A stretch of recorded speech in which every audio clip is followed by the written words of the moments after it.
quando a mente se vira contra si mesma. E se o maior perigo que você enfrenta for a sua própria ideia de superioridade?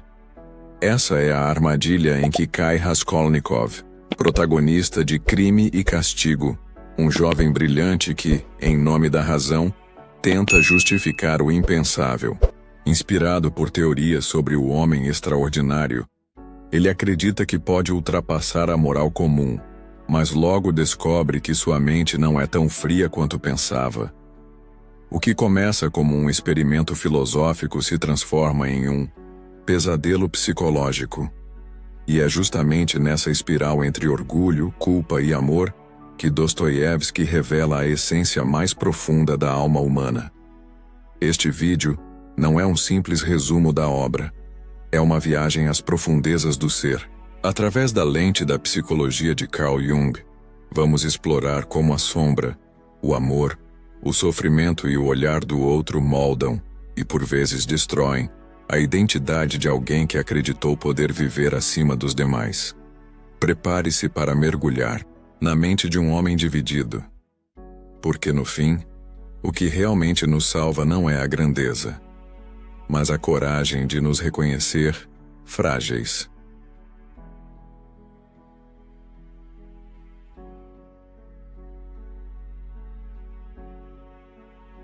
A ilusão de superioridade e o homem extraordinário. Raskolnikov é o retrato de um jovem que carrega o fardo da própria genialidade como se fosse uma maldição. Enredado pela ideia de que alguns homens são superiores aos demais, ele se convence de que o mundo precisa de figuras excepcionais que ultrapassem os limites da moral. Sua teoria, longe de ser apenas filosófica, transforma-se em justificativa para o assassinato. Ele não mata por ódio, mas por tese, como se a vida humana fosse um mero experimento. Essa frieza revela o primeiro sintoma da desconexão profunda entre razão e empatia. Carl Jung chamou de complexo de superioridade esse impulso inconsciente de se colocar acima do coletivo, muitas vezes como defesa contra sentimentos de inferioridade negados. No caso de Raskolnikov, sua teoria do homem extraordinário não é apenas um pensamento racional, mas uma armadura psíquica contra sua miséria e insignificância. Ele não suporta ser apenas mais um. Sua sombra exige grandeza, mesmo que essa grandeza venha através do sangue. A arrogância nesse sentido é um grito abafado por reconhecimento, mas ao se elevar ele se isola. A figura de Napoleão que inspira Raskolnikov é o símbolo dessa tentação, o homem que atravessa o Rubicão sem hesitar. Mas Dostoiévski não o enxerga como herói, e sim como aviso. Quando nos colocamos acima das regras comuns, não nos libertamos, nos separamos. Essa separação cria uma cisão interior, uma alma que olha o mundo de cima e, ao mesmo tempo, clama por pertencimento. A superioridade imaginada torna-se prisão. Quanto mais Raskolnikov acredita ser grandioso, mais se afasta da humanidade. A sombra junguiana age aqui como um espelho distorcido. O desejo de ser superior encobre uma dor mais profunda, a rejeição da própria fraqueza. Raskolnikov despreza os outros porque despreza sua condição, sua pobreza, sua vulnerabilidade. Ao negar isso, seu ego se inflama, criando um ideal que ninguém pode validar. Afinal, quem ele considera inferior não pode reconhecer sua grandeza. É esse abismo que o leva à solidão. E é essa solidão que o consome aos poucos como uma febre silenciosa. Dostoiévski mostra que o verdadeiro perigo da arrogância não é o orgulho em si, mas a ilusão de que podemos viver sem o outro. No fundo, Raskolnikov precisa desesperadamente de amor e validação. Por isso busca Sônia, mesmo enquanto a despreza. A contradição o tortura. Como ser digno de amor se me acho melhor que quem pode me amar. Essa tensão é o centro da tragédia. A ilusão de superioridade, longe de engrandecer, destrói a alma por dentro. Só o reconhecimento da igualdade pode restaurar o humano em nós.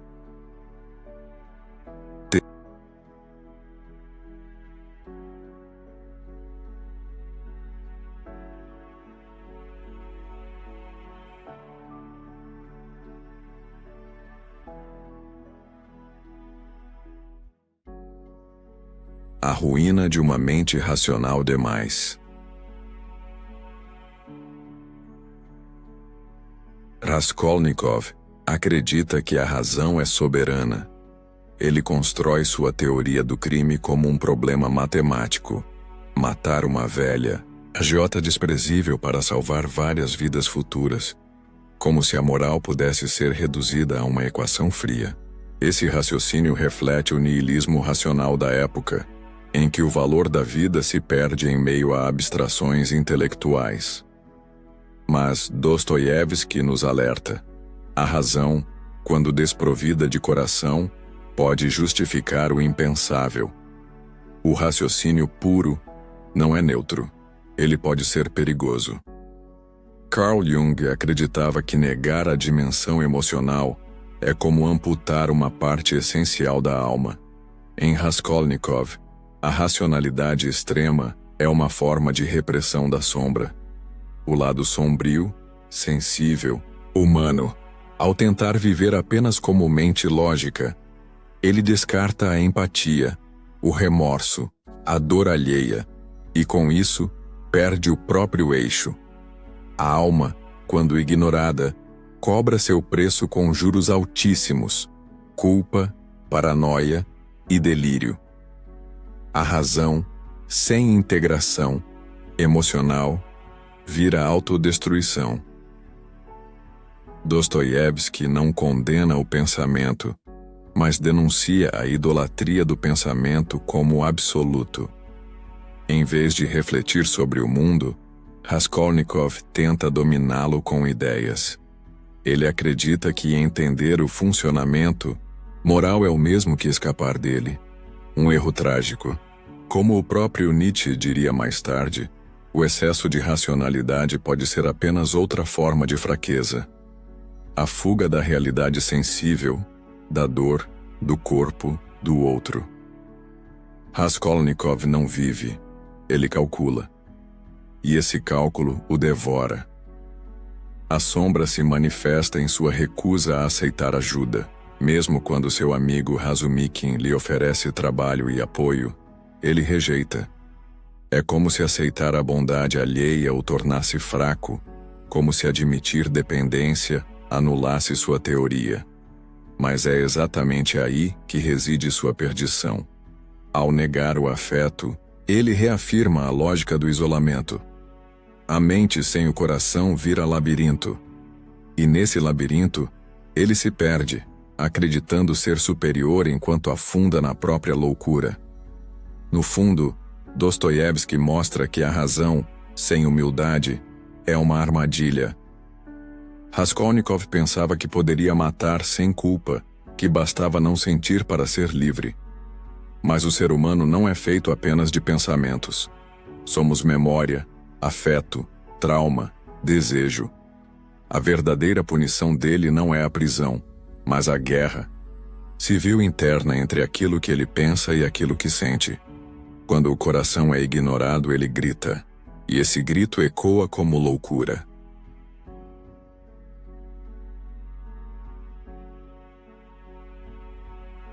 A busca desesperada por amor e aceitação.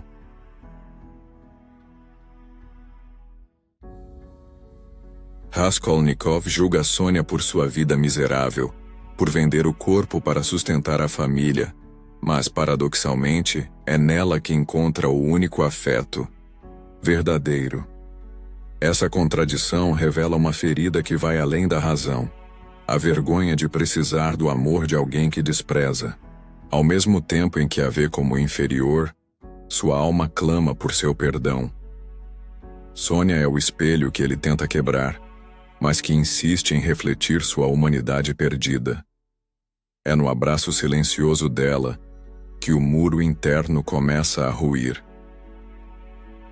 Segundo Jung, o amor é uma força de integração.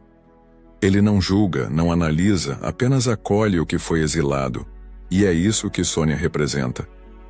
Raskolnikov não entende seu afeto, mas precisa dele mais do que de qualquer lógica. Ao se permitir ser visto por ela, não como um homem extraordinário, mas como um pecador comum, ele se vê pela primeira vez. A sombra, que até então o isolava, começa a ser iluminada pela compaixão. O amor, nesse momento, torna-se cura. Mas a aceitação, para ele, é uma batalha interna. Raskolnikov quer ser digno de amor sem se rebaixar. Ainda quer manter sua superioridade intacta. Ele confessa para Sônia esperando redenção, mas ainda reluta em aceitar o perdão. Esse conflito entre orgulho e vulnerabilidade é universal. Todos desejamos ser amados, mas nem sempre queremos ser vistos. A vergonha o impede de se entregar totalmente. E a vergonha é a sombra do desejo de conexão. Dostoiévski mostra que a maior revolução não acontece nas ideias, mas nos afetos. O olhar de Sônia, sua ternura incansável, sua presença mesmo diante do horror, representa a possibilidade de redenção. Para Jung, o outro é o mediador da individuação. E é isso que ela faz. Conduz Raskolnikov ao centro de si mesmo. Não pela lógica, mas pelo afeto. A salvação não vem da teoria, mas do toque humano, do abraço, da lágrima dividida, em silêncio. Quando Raskolnikov vai à delegacia e vê Sônia o seguindo, entende tudo sem uma palavra. Ele não está mais sozinho. Pela primeira vez, sua confissão não é um ato de derrota, mas de reconexão. Ao aceitar seu crime, ele não busca punição. Busca pertencimento. É esse momento, mais do que qualquer outra parte do livro, que marca sua verdadeira transformação. Não porque pagará com prisão, mas porque foi tocado pelo amor. E esse toque o devolve ao mundo.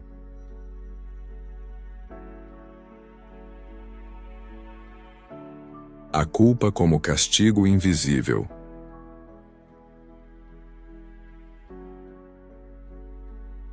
Raskolnikov comete o crime esperando não sentir nada. Seu plano depende disso, de ser frio, de não tremer, de não olhar para trás. Mas assim que o sangue seca, a culpa começa a pingar, silenciosa e invisível. Ele acredita que pode controlar a mente, mas a alma tem seus próprios mecanismos de justiça. E quando o castigo não vem de fora, vem de dentro. Como um veneno que escorre lentamente por cada pensamento. Carl Jung via a culpa como uma força arquetípica que emerge do inconsciente, mesmo quando o ego tenta negá-la. Raskolnikov, convencido de que pode viver acima da moral, é tragado por essa força que não compreende. Sua mente se divide entre justificação e delírio, entre teoria e medo. A culpa o transforma fisicamente. Ele adoece, delira, se afasta das pessoas. Seu corpo torna-se o campo de batalha onde a sombra cobra seu preço. A figura do inspetor Porfírio Petrovich representa a consciência oculta, não só da justiça externa, mas da interna. Ele observa Raskolnikov com paciência, com ironia, mas também com empatia. Ele não precisa de provas para saber. Ele sente. É como se sua presença fosse um espelho do conflito interno do jovem assassino. Porfírio sabe que o verdadeiro castigo não está na prisão, mas na incapacidade de escapar de si mesmo. E é isso que Raskolnikov começa a perceber. A metáfora da mariposa que volta à chama define com precisão essa jornada. Mesmo sabendo que será destruído, ele não consegue se afastar. É como se algo maior e mais humano o chamasse de volta à verdade. Essa compulsão para confessar, para ser descoberto, é a sombra tentando restaurar o equilíbrio psíquico. É a parte inconsciente da alma clamando por redenção. Porque suportar a culpa sozinho é inumano, e Raskolnikov já não aguenta mais estar sozinho. Ao confessar, ele não apenas admite um crime, ele se entrega ao próprio sofrimento. Aceita que fracassou em sua teoria. Reconhece que não é superior, que não é imune. A culpa, nesse ponto, torna-se a porta de entrada para a humildade. É o que Jung chamaria de processo de individuação. Reconhecer a própria sombra, descer até o inferno pessoal e emergir com uma nova consciência. Raskolnikov não será mais o mesmo, e por isso, pode finalmente começar a ser alguém.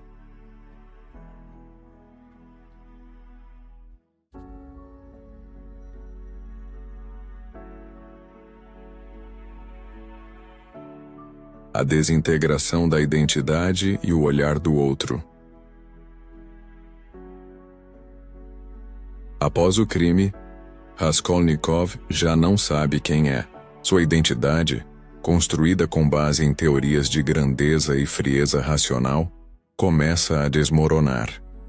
Ele se vê oscilando entre o orgulho e o desespero, entre a negação e o medo. O olhar dos outros, principalmente o de Sônia, Porfírio e Razumikin, passa a defini-lo mais do que sua própria vontade. Ele tenta manter a pose, mas seu reflexo interior já está trincado. Carl Jung falava da persona como a máscara que usamos para sermos aceitos na sociedade. Raskolnikov tenta manter sua persona de homem forte, de pensador frio, mas a sombra começa a vazar pelas rachaduras. Cada gesto, cada silêncio, cada olhar que ele recebe se torna uma ameaça. O olhar alheio ativa sua culpa, seus dilemas, suas contradições. É como se ele estivesse nu diante do mundo, e essa nudez psicológica o apavora. Sartre afirmava que o outro nos define pelo seu olhar. E em Raskolnikov, essa ideia toma forma dramática. A cada vez que alguém o observa com suspeita ou carinho, sua alma se contorce. Ele não sabe mais se é o assassino frio, o salvador incompreendido ou apenas um jovem quebrado.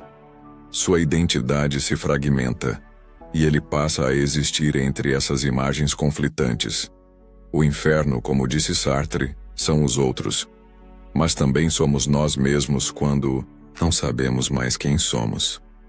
A desintegração da identidade é, nesse ponto, uma punição mais severa que qualquer sentença judicial. É perder-se de si mesmo, viver em estado de vigília constante, como se a qualquer momento fosse ser desmascarado, não apenas pelos outros, mas por si. O tormento de Raskolnikov é o de muitos, o medo de ser visto pelo que realmente é. O olhar do outro se transforma em tribunal, e ele, em réu de sua própria consciência. Dostoiévski nos mostra que a reconstrução da identidade só é possível quando encaramos a sombra. Raskolnikov precisa abandonar sua fantasia de grandeza e aceitar que também é frágil, ambíguo, humano. E isso só é possível ao aceitar o olhar de Sônia, um olhar que não acusa, mas acolhe. É nesse encontro silencioso, entre culpa e ternura, que ele começa a se refazer. Porque só quem já se perdeu por inteiro pode descobrir o que é, de fato, ser inteiro. A hiperconsciência como forma de autotortura. A mente de Raskolnikov nunca para. Ele pensa demais, sente demais, calcula demais e age de menos. Cada passo, cada palavra, cada emoção é triturada por uma consciência excessiva que tudo analisa. Jung chamaria isso de inflação do ego racional, quando o pensamento se torna tirano e bloqueia o fluxo natural da vida. O resultado é paralisia emocional. Ele não vive o presente. Ele o interroga sem parar, até esvaziá-lo. Esse excesso de consciência, longe de ser sabedoria, é uma maldição. Raskolnikov não consegue simplesmente existir, porque sua mente o arrasta para abismos de análise e arrependimento. Ele vive num estado de vigília torturante, onde tudo é suspeita, onde cada sentimento é desconfiado. A espontaneidade morre, o afeto vira cálculo, e o mundo se torna um lugar insuportável povoado por fantasmas internos. A realidade é um labirinto sem saída. Dostoiévski não cria um vilão. Cria um ser humano esmagado pelo peso de sua própria mente. A hiperconsciência de Raskolnikov é um espelho trágico da modernidade. O sujeito que tudo pensa, tudo duvida, tudo analisa, mas não sabe mais como sentir. Ele é como o homem subterrâneo, incapaz de agir sem primeiro desmoronar em si mesmo. Esse excesso de pensamento gera ressentimento. E o ressentimento, como dizia Nietzsche, é veneno da alma. Jung diria que Raskolnikov é vítima de uma cisão interna. O ego se afasta do inconsciente, perdendo o contato com o instinto, com o corpo, com a alma.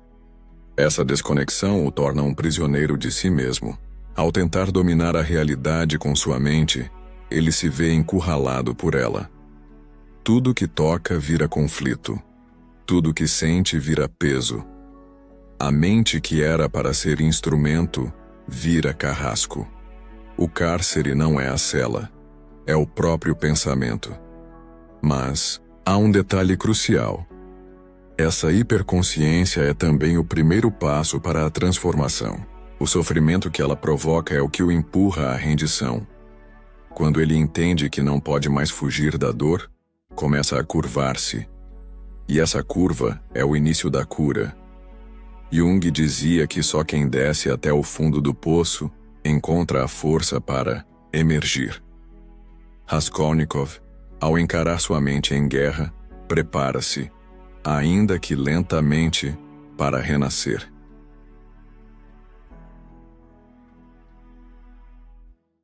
O sofrimento como expiação e redenção.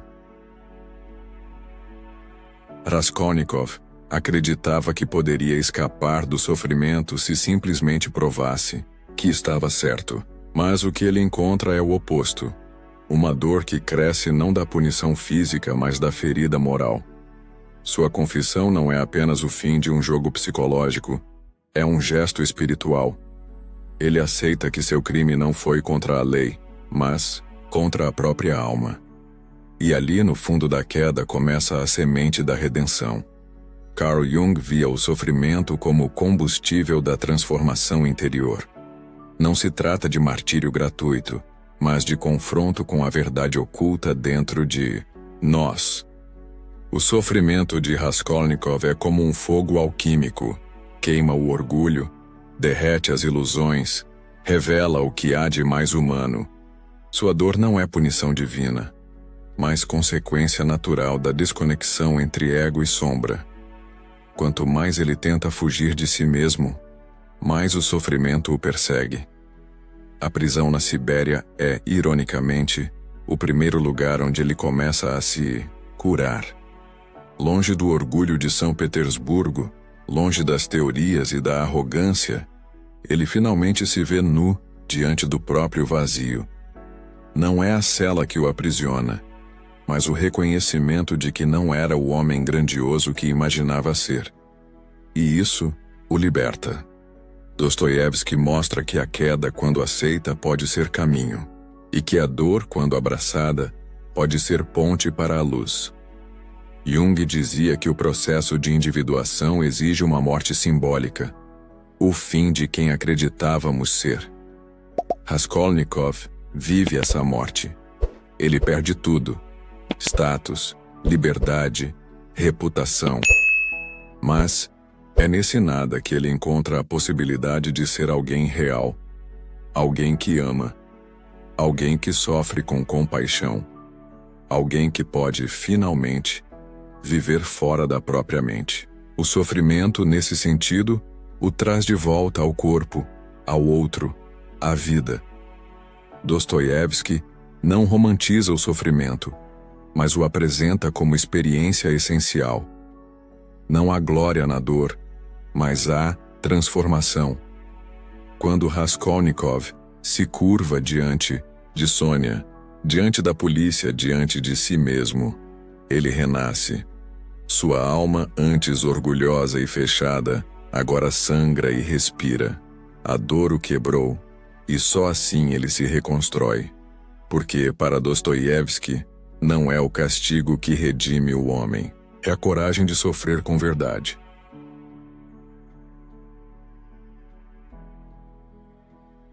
A redenção através do amor e o risco da liberdade moral. Ao final de sua jornada, Raskolnikov descobre algo que jamais poderia ser provado em sua teoria: que o amor é mais poderoso do que qualquer ideia. A presença de Sônia, ao seu lado, silenciosa, constante, amorosa, é a única força que o resgata da escuridão. Ela não o salva com argumentos, mas com compaixão. Não o convence, mas o acolhe. E essa experiência, tão humana e tão simples, revela uma verdade impossível de ser racionalizada: o amor é redenção. Carl Jung via o amor como um processo de integração profunda da psique. Ao aceitar o afeto de Sônia, Raskolnikov começa a aceitar também suas contradições internas. Ele deixa de lutar contra sua sombra e começa a caminhar com ela. Aquele que queria ser um novo Napoleão agora aprende a se curvar. Ele se permite sentir, se permite errar, se permite ser amado mesmo sem merecer, e essa permissão é o início da cura. Mas essa redenção não é fácil. Ela exige a renúncia do orgulho, da lógica fria, do desejo de grandeza. Exige, sobretudo, aceitar que somos imperfeitos e que nossa grandeza está exatamente nessa imperfeição. Dostoiévski antecipa um dilema que Jung e Nietzsche também explorariam. O que acontece quando a moral absoluta desaparece? Quando não há mais um Deus que dita o certo e o errado, resta a liberdade. E a liberdade assusta. Raskolnikov escolheu usar sua liberdade moral para matar. Ele acreditava que poderia criar seu próprio bem. Mas no fim, descobre que a liberdade, sem amor, é um abismo. A única coisa que o salva dessa queda é o vínculo com o outro. Sônia é esse outro, o que não o julga, mas também não o poupa da responsabilidade. Ela o ama sem ilusão. E por isso seu amor é real. É essa realidade que o reconecta à vida. Dostoiévski fecha sua obra com um gesto de esperança.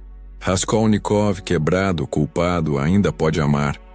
E por isso ainda pode ser humano.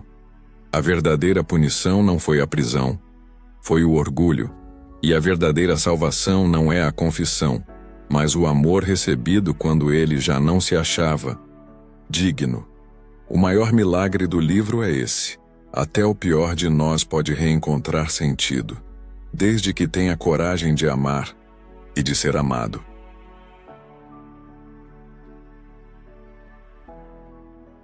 Até os piores podem voltar a ser humanos.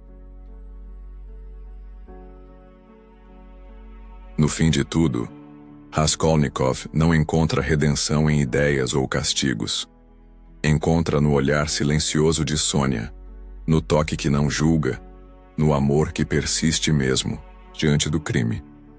Dostoiévski nos lembra que a humanidade pode sobreviver à culpa, à arrogância e à dor, desde que haja espaço para o perdão. O sofrimento tão presente na obra não é punição, é purificação.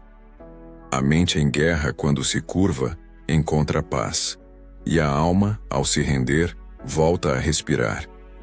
Essa história é mais do que ficção, é espelho, porque em cada um de nós Existe um pouco de Raskolnikov. O orgulho que esconde fragilidade, o medo de ser visto, a fome de ser amado.